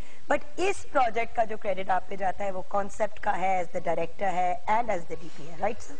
अस्सलाम वालेकुम। वालेकुम सलाम। एंड आपके साथ एक ऐसी शख्सियत जिनको मैंने शादी में बुलाया था लेकिन ये भाग गए थे। मैंने कहा ये इंट्रोडक्शन इसी से स्टार्ट करूंगी, और जैसे डर भी रहा होगा आते हुए आज प्रोग्राम में कि पता नहीं मेरे साथ क्या करेगी। लो जी, जो होना था वो हो गया। असरार साहब हमारे साथ हैं तो एक बहुत ही आला एंड अमेजिंग सिंगर। इनको जब लाइव परफॉर्म करते हुए देखा मैंने प्रोग्राम पे ही, जब लास्ट टाइम हमारे पास आए थे तो I was very very impressed. Generally people are also very impressed with you, but इस शो में आपने अपने गीतों के थ्रू लोक दास्तान, मतलब डिफरेंट दास्तानों को बयान किया। अस्सलाम वालेकुम। वालेकुम सलाम। अच्छा, I want to start out with हमारा जो आज क्वेश्चन ऑफ द डे है, उसके बाद हम आएंगे towards the programme, towards the specific जिस प्रोग्राम की हमने बात करनी है। आपकी फेवरेट लोक दास्तान कौन सी है और क्यों? ये देखा ना, आवाज गायब हो गई। Favourite Saiful Malook. Saiful Malook, and why? ये स्कूल का वो सैफुल मलूक की स्टोरी जब मैं सुन रही थी तो मुझे अपना वो बचपन और परियां और जिन और वो सब कुछ याद आ रहा था। आपके बचपन में परियां और जिन थे? स्टोरीज तो सुनते थे ना। सामने भी तो बैठी हुई है। जिन या परी? परी सवाल ही है, क्योंकि मुझे यूजुअली जिन की कैटेगरी में डाला जाता है, तो मैं कॉम्प्लीमेंट के तौर पे लेने लगी थी। भटकी हुई बदरू, आगे चल के आएंगे। नहीं, वो आपकी तरफ में भी आऊँ, फिक्र ना करें। अभी आप लेकिन जो बड़े हुए और स्टोरी खुली और जब हमने इस पे एपिसोड बनाया तो पता चला कि वो कश्मीर की आजादी की परी थी। अच्छा। जिसको बचपन में हम परी और सारा इस तरह कहते थे, तो उसका मुझे काफी मजा आया। मैंने भट्ट साहब को बल्कि इंसिस्ट भी करते रहे कि हम क्यों ना झील सैफुल मलूक में जाए, वहां शूट करें। कहते उसका कोई ताल्लुक नहीं स्टोरी से। बेसिकली उन्होंने एंजॉय नहीं करने देना था। ट्रैवल नहीं कर सकते ना, एज ज्यादा हो गई है। स्पेशली मुझे सर ने कहा था कि यही बताना कि मैं बहुत यंग हूँ, और मैंने कहा कि सर मैं जरूर कहूंगी कि आप बहुत यंग है, लेकिन लोगों को भी तो यकीन करना चाहिए ना। वो बात इनको नहीं कह सकते। मैंने कहा कि है भाई ना, हम लोग अब इस बात को लेके आगे चलते हैं तंग करने के लिए। अब एक बंदा मिल गया ना छेड़ने के लिए, शुक्र कर तुम बच के वाजह सर। इसकी बारी आएगी, इसकी बारी आ जाएगी, इसकी ब्रेक में बारी आएगी। अच्छा सर, आपकी फेवरेट लोक दास्तान कौन सी और क्यों? लीला चनेसर। अच्छा। और ये सिंध की कहानी थी, और इसके बारे में जब हम यहाँ से चले थे तो इतना नहीं हमें पता था, क्योंकि बेसिकली इस डॉक्यूमेंट्री में हमने एक चीज रखी थी कि स्क्रिप्ट कोई नहीं रखा था, क्योंकि ये दास्तानें तो सबको पता है, ये दास्तानें लिखी गई हुई। नहीं, क्या मतलब? हाँ जी। स्क्रिप्ट के बगैर किस तरह एक डॉक्यूमेंट्री बन सकती है? इसका हमने बेसिक कॉन्सेप्ट ही इसका यही था कि इसका स्क्रिप्ट ना हो, जो लोग कहें, जो हमें कहानी बताएं, उसी में से हम एक स्क्रिप्ट डेवलप करें। स्क्रिप्टलेस डॉक्यूमेंट्री? नहीं, स्क्रिप्ट हमने डेवलप किया। देखिए ना, स्क्रिप्ट तो लिखा लिखाया है, कहानियां हैं, कहानियों का स्क्रिप्ट है, तो उसको हमने रीराइट तो नहीं करवाना, लेकिन हमने जो पॉइंट इसमें अब आगे जाके बात करेंगे हमने कि किन पॉइंट्स के ऊपर हमने बेसिकली डॉक्यूमेंट्रीज बनाई है, तो फिर आहिस्ता आहिस्ता आपको स्टोरी भी खुलती जाएगी। सही। तो लीला चनेसर पे ये सिंध की कहानी है, और वुमेन एम्पावरमेंट की बात की गई है जो हमारे सूफी बुजुर्गों ने की है, और औरत को एक बड़ा स्ट्रॉन्ग कैरेक्टर दिखाया है। और फिर आगे हम जाके भी शुरू करते हैं तो आपको आहिस्ता आहिस्ता आइडिया होगा कि इन तमाम कहानियों में मर्दों से ज्यादा औरतें स्ट्रॉन्ग हैं। ये ऐसे हैरान कुन लुक के साथ कह रहे हैं कि जैसे कोई उन्होंने बड़ी चीज डिस्कवर की है। सर, ये मैं आपको भी बता सकती थी, आप कभी फोन तो करें। मैं आपको खुद बताऊंगी, हम बहुत स्ट्रॉन्ग हैं। उन्होंने मुझे जिन का टाइटल भी दिया। ये भी तो कहा है कि कहानियों में। अच्छा, आपको नहीं लगता कि खवातीन अदरवाइज स्ट्रॉन्ग है? स्ट्रॉन्ग है। अगर स्ट्रॉन्ग ना होती तो आप बिलीव करें कि इस पूरी टीम को जो लीड किया है वो शाहिदा ने किया है। और हमने चलने से पहले एक चीज डिसाइड की शायद हम तो इनको छेड़ रहे थे, तो ये तो ऊपर से आ गए, इन्होंने तारीफ करनी शुरू कर दी है। अब हम कुछ नहीं कह सकते। हमने चलने से पहले ये चीज डिसाइड कर ली थी कि चाहे बात अच्छी लगे या ना बुरी लगे, जो डिसीजन ये करेगी वो सारे फॉलो करेंगे। ऐसा होता है। मेरे प्रोग्राम मैनेजर का बार बार फोन आ रहा था, मुझे ही करना था लीड, ऑप्शन नहीं था। अच्छा, मैं समझ सकती हूँ आपकी सिचुएशन। अच्छा sir, what about you, which is your favourite लोक दास्तान? मैं तो जी ये कहना चाहूंगा कि थैंक्स टू शाहिदा जबी, थैंक्स टू भट्ट साहब। थैंक्स इसलिए किया कि मेरे लिए ये शो जो है वो बहुत मेरी मतलब मैं लाइफ में इस शो ने जो मुझे जो ट्रैवलिंग के दौरान जो चीज़ें एक्सप्लोर की हैं, और मैं तो क्योंकि स्टूडेंट ही इश्क का हूँ, प्यार का हूँ, तो मतलब मैं लफ्ज़ किसी भी स्टोरी को मैं ये नहीं कर सकता, क्योंकि मैंने तो वो कहते हैं ना कि हर स्टेप पे एक फीलिंग्स थी, मतलब कई दफ़ा रोए हैं, कई दफ़ा हंसे हैं, और मतलब हर स्टोरी मेरे लिए बहुत मतलब चीज़ें, स्पेशली उन ओकेजन्स को वहाँ जाके फील करना जहाँ वहाँ जो इवेंट्स हुए थे वो, तो मेरे लिए तो मतलब मैं किसी एक स्टोरी को नहीं कह पाऊंगा रियली। मैं सोच रहा हूँ, मैं जब आपने क्वेश्चन पूछा, स्टोरी आपकी जिंदगी के सबसे करीब है? मेरे ख्याल में तो मैं जब देखता हूँ तो सारी स्टोरीज मुझे अपनी लगती हैं। कभी रांझा, ज्यादा स्टोरीज रह चुकी हैं, कभी रांझा, कभी हीर, मतलब आप हीर भी बन जाते हैं। ये स्टोरीज असल में है ही कुछ ऐसी कि अगर आप भी पढ़ेंगी, आप देखेंगे तो आपको हर कैरेक्टर में अपना कैरेक्टर नजर आएगा। सर आप सपोर्ट ना करें, इधर दुश्मनी है, इधर आप नहीं सपोर्ट कर सकते, ये हमारी दुश्मन पार्टी है। एक्चुअली स्टोरीज में देखें, अगर जहाँ से मैं जिस अच्छा, जब आपके पास ये आपके पास चीज आई थी, या आप इनको होता है ना कि कभी कभी बस चीजें हो जाती हैं और टीम एक बन जाती है, तो आपको कैसे अप्रोच किया गया? असल में इसमें बड़े ड्रामाई सीन हुए, मैं आपको क्लियरली बताऊं। जब भट्ट साहब की मुझे फर्स्ट टाइम कॉल आई है तो मैं पीटीवी में ही था, इत्तेफाक से ऐसा ही हुआ, तो मैंने कहा जी कि मैं फौरन हाजिर हो रहा हूँ, ठीक है। फिर मुझसे जब आइडिया डिस्कस, मतलब मैं हर स्टेप पे जब ये माशाल्लाह से मोस्ट सीनियर लोग हैं, बड़े लोग हैं इन्होंने, और मैं इस चीज़ को भी लेके बड़े इनके एक्साइटेड भी था और रिस्पेक्ट भी थी कि इन्होंने बहुत बड़े बड़े कमाल लोगों के साथ काम किया है। तो मैं अभी तिफले मकतब हूँ, तो जब मुझसे आइडिया, इतना ह्यूज आइडिया शेयर हुआ है, तो मुझे, और स्पेशली सबसे बड़ी चीज़ ये कि प्योरली जो मेरी थिंकिंग है, जो प्योरली मैं सोचता हूँ, जो लिव करता हूँ, जो म्यूजिक में भी सोचता हूँ, ये आइडिया प्योरली वो चीज़ थी। तो मेरी तो कहते हैं ना कि चांदी होगी, मेरी तो ईद होगी आपकी। हाँ जी, तो बस वो फिर बड़ा फ्लेक्सिबल तरीके से इन्होंने मुझे लेके चले हैं। अच्छा, इससे पहले की भी एक स्टोरी है, मतलब ये तो उनको व्हाट्सएप पे जब फोन आया सब कुछ, असल में स्टोरी है कि 3-4 साल पहले का आइडिया है। हाँ, ये आइडिया आया कहाँ से? ये आइडिया तो व्हाट्सएप को आया, बट ये लेकिन इसरार को कहाँ से मैंने लिया? इसको दो हिस्सों में। अच्छा, तो फिर शुरू करते हैं शुरू से करते हैं। What happened? ये एक दिन बैठे हुए थे, कोई लोग हुआ क्या? हाँ, असल में ये हमने 2010 में आइडिया दिया था, और ये वो टाइम था कि जब एक मीडिया वॉर चल रही थी पाकिस्तान की इमेज को डिस्टॉर्ट करने की, तो पीस एंड लव के नाम से पीटीवी ने कैंपेन लॉन्च की, ठीक है, और उसमें एक सॉन्ग दिया शाहिदा को इंटरनेशनल पीस डे के हवाले से। तो ये सॉन्ग कर रही थी, उसमें हमने 2 लाइनें ड्रॉ कर ली, मदरलैंड, पीस एंड लव, और कोई आइडिया नहीं था, सिर्फ 2 लाइनें थी कि इस पे हमने कुछ करना है, क्या करना है ये भी नहीं पता, ड्रामा करना है, डॉक्यूमेंट्री करनी है। तो इन्होंने उसके आगे 2 लफ्ज लिख दिए, प्रेम धरती। इन 2 लफ्जों से हर चीज खुद ही ओपन हो गई, हर चीज खुद ब खुद बनना शुरू हो गई। सही। और फॉर सम रीजन वो हम नहीं कर सके, बात आगे चलती गई, और बाकी पोर्शन जो असरार की एंट्री हुई है वो शायद बताती है आपको। अच्छा, तो ये एक कॉन्सेप्ट बन गया, अब इसको इतना टाइम क्यों लगा ऑन ग्राउंड लाने में, ये भी मैंने आना है इसकी तरफ, लेकिन असरार की एंट्री कैसे हुई? हाँ, जब इसका पायलट बना था ना, तो उस वक्त हम लोगों का जो हीरो था इनकी जगह पे वो नवीद अकबर था। अभी उनकी रेशम के साथ एक फिल्म भी आ रही है, उसमें जालिम हस्बैंड बना हुआ है, पठान है ना, जालिम बना हुआ है उसमें। तो जब पायलट अप्रूव हो गया तो कुछ वजहों से, आपको भी पता है, इवेंट्स आ जाते हैं बीच में, डिले होते जब हमें कहा गया जी आपने 1 महीने बाद इसको स्टार्ट करना है, तो मैंने कहा अच्छा चले निकालते। अब इतना पुराना पायलट निकालने, ना नवीद की वो शक्ल थी, अब ना हमारे जहन में वो था कि क्या करना है। तो मैं वैसे ही IT डिपार्टमेंट में वैसे ही चक्कर लगा रही थी, तो वहां मैंने इसरार का एक गाना सुना जो कि मुझे याद नहीं है अभी, बड़ा हंस के कुछ गाना गा रहे थे और अक्सर चैनल में मैंने उनको देखा। हाँ, वो मॉर्निंग शो में इसी प्रोग्राम यहीं पे आपके साथ थी। मैंने वहां से निकली और मैंने भट्ट साहब को कहा कि नवीद को करे ड्रॉप और हमने रखना है स्टार को, इनको करे पिक। हाँ अच्छा, तो नंबर भी मैंने कैसेट से लिया।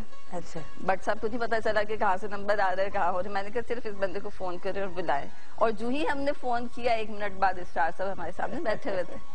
मैंने कहा बताए कि कैसी है मेरी चॉइस, ना सुना ना देखा हुआ था कुछ भी नहीं। कहते हैं finally credit goes to you. Let's not go there right now, Asrar. Let's not go there.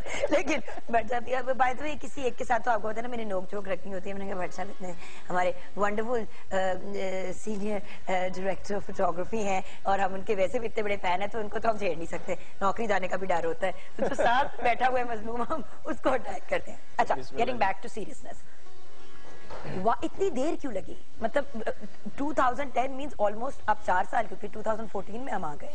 कुछ शायद हमने इस प्रोजेक्ट को इतना सीरियसली नहीं लिया, क्योंकि शुरू में इसकी शक्ल कुछ और थी। क्या? अच्छा, पहले क्या शक्ल थी? पहले तो सिंपल ये थी कि लव स्टोरीज को हम प्रेजेंट करते हैं और उसकी डायमेंशन जरा डिफरेंट थी, और ऐसा जब टाइम गुजरता गया इसमें मजीद शेड बढ़ते गए और इसमें वाकई असरार आ गया। जो मिस्ट्री है ना, इसकी मिस्ट्री हमेशा से रही है। एक बड़ा सीरियस प्रोजेक्ट था, तो इसमें शुरू करने में हम भी जरा कुछ सीरियस कम थे, इसलिए कि ये कुछ ऐसी चीज थी कि अगर वो ना बन पाए तो शायद हमारी इज्जत भी स्टेक पे थी। एंड यू सी, आप तीनों की personality from my understanding is very happy go lucky and smiling and positive. होता ना कि कुछ लोग होते हैं जो बहुत सीरियसली लेते हैं अपने आप को, काम से ज्यादा अपने आप को। तो क्योंकि ये आई थॉट कि अब टीम आएगी तो बहुत ही कुछ सीरियस लोग होंगे और वो but you guys have a very good chemistry together. तो अभी ब्रेक लेंगे, ब्रेक के बाद जब वापस आएंगे तो कोई नाकाबिले फरामोश वाकया गाना भी आपसे सुनना है हमने लाइव, बल्कि आपसे आते ही ब्रेक के बाद आपसे कुछ सुनेंगे। उसके बाद कोई नाकाबिले फरामोश वाकया आप सबसे मैंने सुनना है कि किस किस के बारे में 3 अल्फाज में डिस्क्राइब करना है इस प्रोजेक्ट के बाद, ठीक है? एंड ऑफ कोर्स कहाँ ट्रैवल किया, ये सब कुछ हम शेयर करेंगे। व्यूअर्स, आपका भी अगर कोई सवाल है तो जरूर कॉल करें और इनसे पूछे। प्रेम धरती की टीम हमारे साथ है, मिलते हैं ब्रेक के बाद।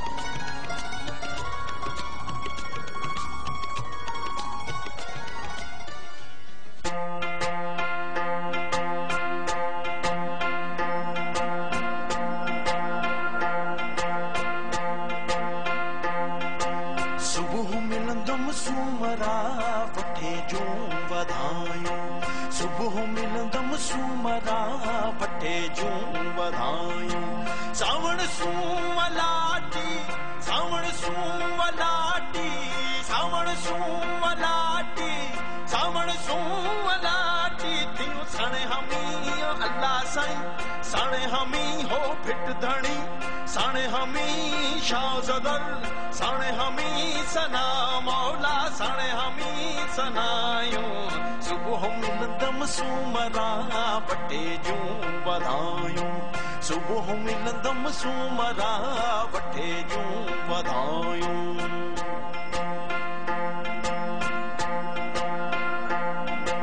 छोड़े छांग छनन में माड़ूड़े मनन में, छोड़े छांग छनन में हो अल्लाह, हो अल्लाह।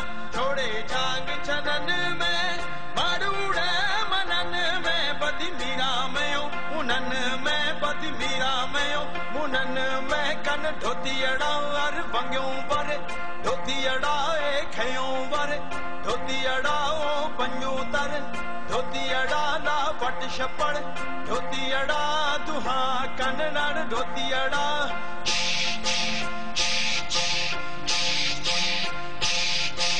धोतियड़ा दुहा कन्नड़, धोतियड़ा दुहायूं। सुबह मिलंदम सूमरा बटे जूं बधायूं, सुबह मिलंदम सूमरा बटे जूं बधायूं।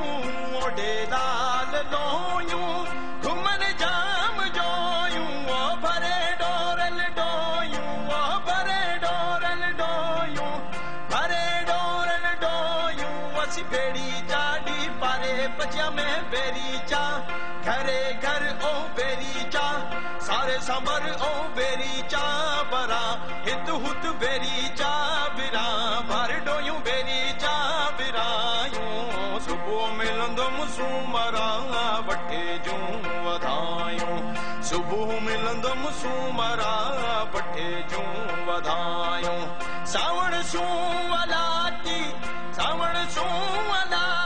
थी साणे हमी हूं दाद सईद साणे हमी हो शाह अवेस साणे हमी हो मखदूम साणे हमी सना बिलवल साणे हमी सनायूं सुबुह मिलंदम सूमरा वठे जूं वधायूं सुबुह मिलंदम सूमरा वठे जूं वधायूं। वाह, ब्यूटीफुल ब्यूटीफुल। अच्छा, इधर कोरियोग्राफी की भी कुछ एक कहानी है। आप कोरियोग्राफी करती? I didn't know you were a choreographer also, even though I know that you produced many beautiful programs related to dance and music, मगर आपने खुद इसकी कोरियोग्राफी की? मैंने बहुत कुछ किया है। मैंने सोनी की तरह बर्तन भी बनाए। मैंने तो इनको कहा था कि सस्सी की तरह भी मैं कपड़े भी मैंने सिलवा लिए। वैसे 2000 देके दर्जी को सस्सी की तरह रेगिस्तान में भी भाग जाऊंगी। तो और अगर साड़ी में करवाई वो लोटा लेके उसको चिलाने ले जाता पड़ी तो स्विमिंग भी कर लूंगी। काफी कुछ किया था मैंने। लेकिन आई थिंक वहाँ पे स्विमिंग की प्रॉब्लम थी। आई थिंक वहाँ पे आती नहीं थी स्विमिंग, इसलिए आप आई डोंट थिंक कि आपको स्विमिंग करने की इजाजत होगी। फिर मैंने वो ले लेना था, उससे स्विमिंग कर देनी। स्वीट। यानी कि सारा कुछ बेसिकली हर लेवल पे आपको लिटरली इन्वॉल्व होना पड़ा है। हाँ बिल्कुल। सो बट ये इसकी अब अच्छा एक रिक्वेस्ट करनी है, ऑन एयर कर रही हूँ। वैसे पूछा तो ब्रेक में चाहिए था, लेकिन अगर पॉसिबल हो तो जब हम नेक्स्ट सॉन्ग परफॉर्म करें तो थोड़ा आप साथ साथ अगर कराती जाए। रिक्वेस्ट की जरूरत नहीं है। विलिंग है। अच्छा, ये पार्टी विलिंग है व्यूअर्स, ये पार्टी विलिंग है। अच्छा, वेरी सीरियस क्वेश्चन, क्योंकि एक बड़ी ग्रेट पर्सनालिटी हमने ऑन एयर देखी जो अब शहीद हो गए हैं। आपने म्यूजिक, आपने इश्क को एक रिलीजियस कॉन्टेक्स्ट में भी डिफाइन करने की रिक्वेस्ट की थी, तो थोड़ा सा उससे रिलेटेड बड़ी आपकी कहानी है। ये डॉक्यूमेंट्री बेस्ड इमोशंस पे है, फीलिंग्स पे है। यानी इसमें हमने कोई हिस्टोरिकल फैक्ट्स नहीं बताए, किसी लोकेशंस के बारे में नहीं बताया। हमने सिर्फ ह्यूमन रिलेशन बिटवीन ह्यूमंस हमने एक्सप्लेन किया है। तो वो तभी हम ऑथेंटिक कर सकते थे कि एक मजहबी स्कॉलर इस रिलेशंस को, इस बिहेवियर को, इस फीलिंग को डिफाइन करे। तो मुफ्ती सरफराज नईमी साहब का जब हमने इंटरव्यू लिया तो चंद दिनों के बाद उनकी डेथ हो गई। तो इस लिहाज से इस डॉक्यूमेंट्री की एक हिस्टोरिकल वैल्यू है कि लास्ट इंटरव्यू है मुफ्ती सरफराज नईमी का, और वो इश्क के ऊपर है। और बड़े ही कॉम्प्रिहेंसिव अंदाज में उन्होंने इश्क को डिफाइन किया कि बेसिकली जो इश्क है वो सबसे पहले अल्लाह ने किया, अपने महबूब से किया। और कहते हैं कि अल्लाह को अगर ढूंढना है तो अपने दिल में ढूंढो। वो कहते हैं ना, रब दिलों विच रहिंदा, मंदिर ढा दे, मस्जिद ढा दे, ढा दे जो कुछ टहंदा, तो एक बंदे दा दिल ना ढावी, रब दिलों विच रहिंदा। तो अगर खुदा को ढूंढना है तो दिल में ढूंढो, और जब तुम किसी के दिल पे जाते हो तो खुदा तक पहुंच जाते हो। और इसमें एक बड़ी, हमारे एक स्कॉलर ने बड़ी अच्छी बात की कि जो अल्लाह की रूह है वो इंसान के अंदर है। जब आप किसी इंसान से प्यार करते हैं तो बेसिकली वो अल्लाह की जात से प्यार कर रहे हैं आप। तो इस सब कॉन्सेप्ट को लेके हम चले, और वो हमने कोशिश की को एक लाइट मूड के लिए फोक लव स्टोरीज की सिलेक्शन की जाए, क्योंकि ये बात अगर हम एक ड्राई किसी और अंदाज में करेंगे, टिपिकल डॉक्यूमेंट्री स्टाइल में करते तो शायद लोग सुनते ना। और इसमें हमने, क्योंकि ये सारी डॉक्यूमेंट्रीज जो हैं, ये जो फोक लव स्टोरीज जो हैं, ये नसर में नहीं है, ये पोइट्री में है। तो पोइट्री को अब गाने के लिए, और एक फोक है इसी तरह गाया गया, तो हमें एक मिस्टीरियस पर्सन चाहिए था। भाई, जब हम छोटे होते थे तो क्या एक जरूरी, एक क्या चीज, दो चीजें होती थी ना जो करते थे। एक नर्सरी राइम्स या राइम्स के थ्रू बातें सिखाई जाती थी, और दूसरी बात नानो कहानी सुनाए ना, दादो कहानी सुनाए ना। तो आपने वो दोनों चीजें कंबाइन करके एक मिथिकल कैरेक्टर भी अंदर डाल दिया जो एक्चुअली रियल है, बट हम उनको मिथिकल बुला रहे हैं, क्योंकि इसका वर्ड ही मिस्ट्री है। तो उसके खोजने के लिए वो ढूंढना कहाँ से है, वो हमारी इस जगह से ढूंढना है, फोक में से ढूंढना था। तो इस बेसिकली प्रेम धरती इज इश्क की खोज, इश्क की खोज, इश्क की खोज, असरार, बाय असरार, बाय असरार। इतना क्रेडिट बाय असरार भी कर देता। अच्छा, कोई नाकाबिल फरामोश वाकया भी जानना जरूरी है। एक स्केरी सा वाकया हुआ था आपके साथ जो मुझे पता है, जो आपने हमारे साथ शेयर करना है शादा जी, लेकिन एक ब्रेक के बाद, और एक छोटा पैकेज है वो भी आपको दिखाते हुए जाएंगे। वापस आएंगे तो आई होप थोड़ी सी और गपशप का हमारे पास एक्स्ट्रा टाइम हो। हीरे, हीरे, हीरे।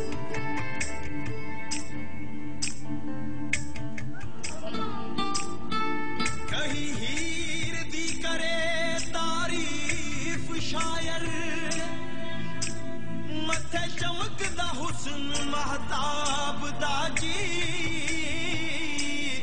खूनी चौड़ियां रात जू चन द्वाले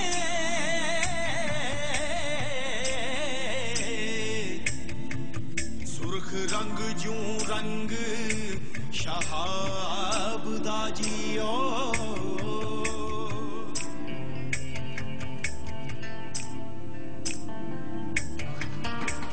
मारुई सन 1300 ईस्वी में सिंध के हसीन रेगिस्तान घर में जन्म लेने वाली लड़की जिसने बादशाह वक्त उमर सुमरो की मोहब्बत को अपनी जमीन से वफा और अपने बाबुल की आबरू की खातिर ठुकरा दिया, मगर उसकी ताकत के सामने सर नहीं झुकाया।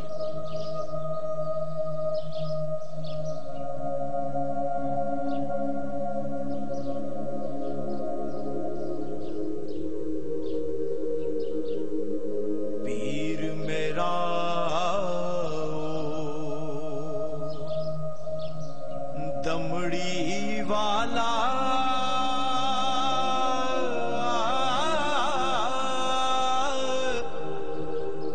पीरा शाह कलंदर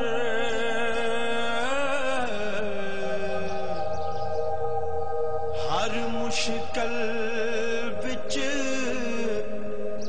मदद करेंदा दोहा जहाना अंदर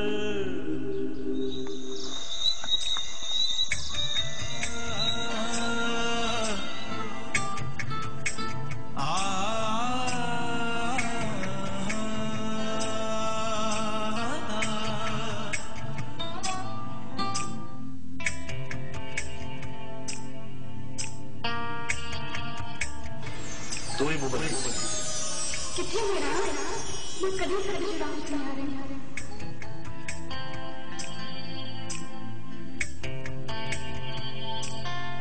हलो हलो काका तड़िए जिते मीह उछल नका छल न पल सबका बसे प्रिय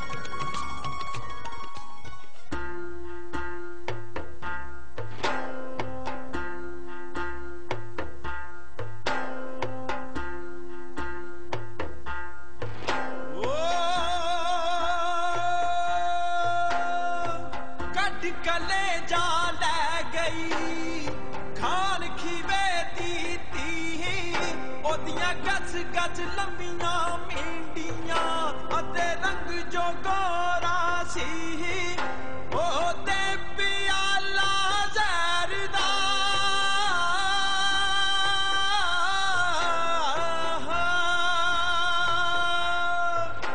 ओते पियाला जहर दा मिर्जा हंस के लैंदा पी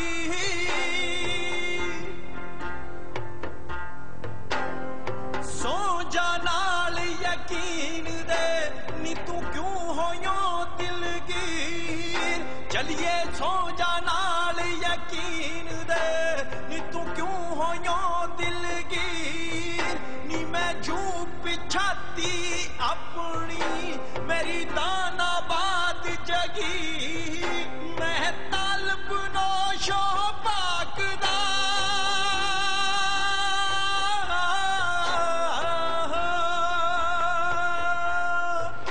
मैं तलब नोशो पीर दा मेरी कंदिया दस्तगीर मैं जदों दी घोड़ी फड़ लई मेरा कंबिया नहीं ना सरीर मेरे हथ कमान हनेर दी विच लाल सुनहरी तीर जू पढ़ बिस्मिल्लाह मारदा दड़ टोटे करदा चीर नी मेरे दिल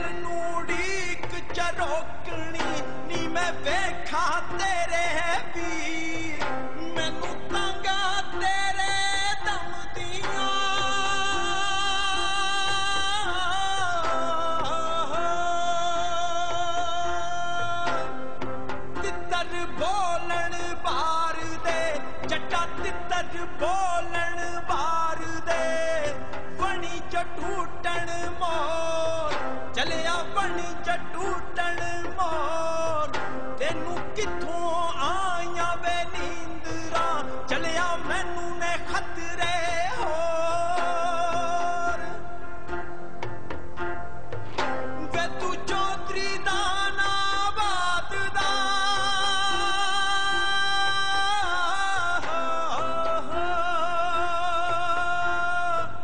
वे तू चौधरी दाना बात दा मेरे इश्क बना लिया चोर वे मैं हाड़ा पानी हाँ रब दा चट्टा घोड़ी अगानू टोर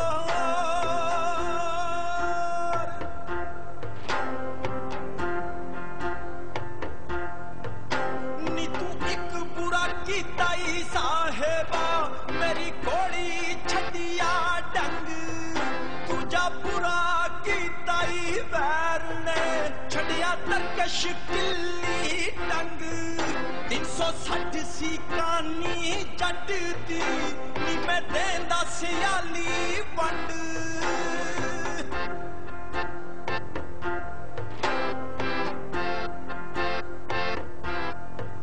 पहली मारा खान शमीर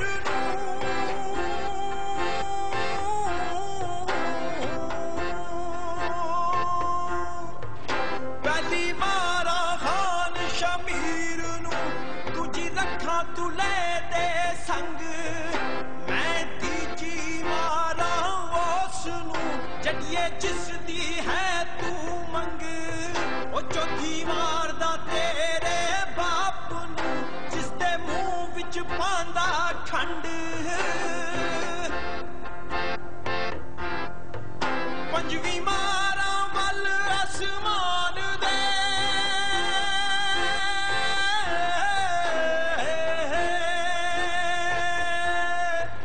पंजवी मारा वल आसमान दे जिथों उड़ उड़ झड़न पतंग अजबाज परावा मारिया मेरी खाली हो गई कंड मेरे सिरों मंडासा टैपिया मेरी नंगी हो गई चंड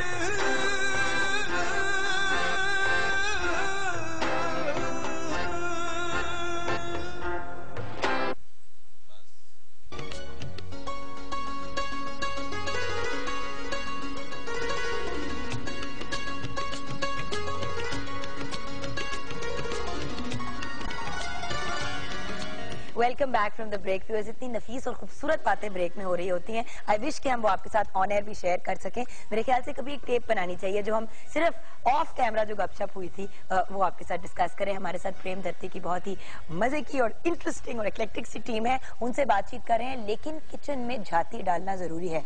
मैं झाती डाल रही हूँ आपको मुनीरा जी। जी क्या मतलब? मंचूरियन भी रेडी है और राइस भी रेडी है। सो आपने साथ में फिश क्रैकर्स भी सर्व किए हैं? बिल्कुल। और साथ में मैंने जैसे कि बताया था कि मैंने सॉस ऊपर डाल दी है और वैसे भी अलग से भी फिश रखी हुई है। अलग से सॉस भी रखेंगे कि जिसने जैसे थोड़ी सॉस डालनी हो या बगैर उसकी खानी हो तो वो ऑप्शनल आप खा सकते हैं। मैं सॉन्ग में इतना बिजी थी कि मुझे एकदम से ख्याल आया कि मैं किचन में भी कुछ फटाफट मैं कर लूँ। चले, thank you so much Munira. I see you tomorrow इंशाल्लाह with a new fish recipe. इंशाल्लाह। अच्छा सर, कुछ चीजें बहुत जरूरी हैं क्योंकि मुझे पता है ब्रेक में हम टीम की डिस्कशंस करते जा रहे थे और भूल गए कि ऑन एयर भी उनको मेंशन करना बहुत जरूरी है। तो टीम और कौन सी लोकेशंस में शूट किया? तो पहले तो यह है कि पीटीवी की एक ट्रेडिशन है कि हम कभी ना मेरी प्रोडक्शन, मेरा ड्रामा, मेरी डॉक्यूमेंट्री कभी नहीं कहते। हम कहते हैं हमारी। मॉर्निंग शो पे भी हम ही कहते हैं। तो हम का मकसद ये है कि पीटीवी का जो भी काम है ये सब लोग ऑन करते हैं। हमारे यहाँ एक कील लगाने वाला आदमी भी है ना, तो वो कहता है ये मेरी प्रोडक्शन है। तो ये पीटीवी का एक ट्रेडिशन है। तो इसमें सबसे पहले एक रिसर्चर है हमारा, और वो आदमी जो है वो फोक से जुड़ा हुआ है। उसके अलावा हमारे जहन में कोई दूसरा नाम आया ही नहीं इकबाल कासिर के अलावा। तो रिसर्चर इसके इकबाल कासिर थे। उसके बाद हमारे कैमरा असिस्टेंट, हमारे साउंड रिकॉर्डिस्ट, हमारे एडिटर। ये एक ऐसे most important element of this production है कि उनके बगैर ये कंप्लीट नहीं हो सकता। सही। तो ये हमारी टीम थी जिसके बगैर ये नहीं कंप्लीट हो सकता था, कुछ भी नहीं काम हो सकता। और आपकी बड़ी आला कोरियोग्राफर भी हैं जो आल्सो मूनलाइट्स एज द डायरेक्टर। और अबव ऑल एक हमारे को प्रोड्यूसर हैं मुश्ताक साहब, उनका नाम जिक्र बहुत जरूरी है। और अब हम आते हैं कि हम सिंध में भी जाके हमने काम किया, हमने KPK में जाके काम भी किया, हमने सराइकी बेल्ट में भी जाके काम किया। तो वहां सिंध से हमने एक टीम हमें दी उन्होंने, जिसमें मेरानी था, प्रोड्यूसर है कराची PTV के, तो उन्होंने हमें एज ए को प्रोड्यूसर दिए। तो वो हम थरपारकर तक गए, बॉर्डर तक गए। जब हम पिशावर साइड पे गए तो वहां भी उन्होंने हमें एक को प्रोड्यूसर दिया, असफंद यार, और वहां जाके भी हमने कुछ एपिसोड्स की। तो ये प्रोडक्शन जो है वो ये पाकिस्तान की प्रोडक्शन है, ये सिंपल लाहौर बेस्ड प्रोडक्शन नहीं है। ये हमने चारों प्रोविंस में जाके ट्रैवल किया। अभी ब्रेक में मैं यही कह रही थी कि प्लीज इसको PTV वर्ल्ड पे भी ऑन एयर करना चाहिए अंग्रेजी में। ये तो उस माशाल्लाह उस लेवल की विजुअली भी बनी है और साफ पता चल रहा है कि बियॉन्ड फाइनेंसेस सबसे ज्यादा इस पे इन्वेस्ट किया गया है टैलेंट। हर किसी ने अपनी जान मारी है और बात यह कि your designation was that of a producer but you came forward as an actor as well, you came forward as a choreographer. Her hat pottery making भी की, जैसे कि उन्होंने कहा कि बाकायदा मटके के साथ स्विमिंग करने की भी अटेम्प्ट करने के लिए तैयार थी। तो कोई नाकाबिले फरामोश वाकया स्कैरी सा? स्कैरी तो टीम के लिए था, मेरे लिए तो सिर्फ वाकया था। हम लोग कहीं भी जाते थे ना तो बट साहब जो हमें इरिटेट करने के लिए अपने मोबाइल पे मैप खोल देते थे। तो हमने जाना था टिल्ला जोगिया, जहाँ राजा जोगी बना था और पूरन भगत वगैरह सारे। तो बट साहब बकौल बट साहब के मैप के जो रास्ता इन्होंने सेलेक्ट किया है वो बहुत थोड़ा है और हम जल्दी पहुंच जाएंगे। जब हम वहां पहुंचे तो पता चला कि जो रास्ता आपने मिस किया है वो आधे घंटे का था और जो आपने सिलेक्ट किया है ये बाय फुट 3 घंटे का है।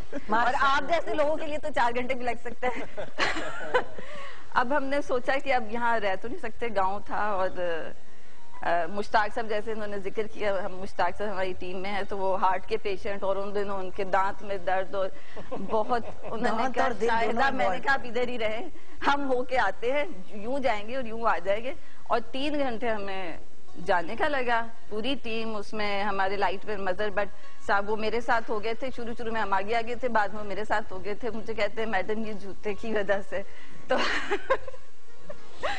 और फिर हमारे साथ जो हमारे ऑडियो पे थे मेहदी साहब, उनको शुगर और काफी प्रॉब्लम और ये वैसे लग रहा है ये हमारी किया होगा अपनी कैमरे की आंख को सेटिस्फाई करने के लिए इन्होंने आप लोगों को टाइम लगाया होगा जाने और आने में।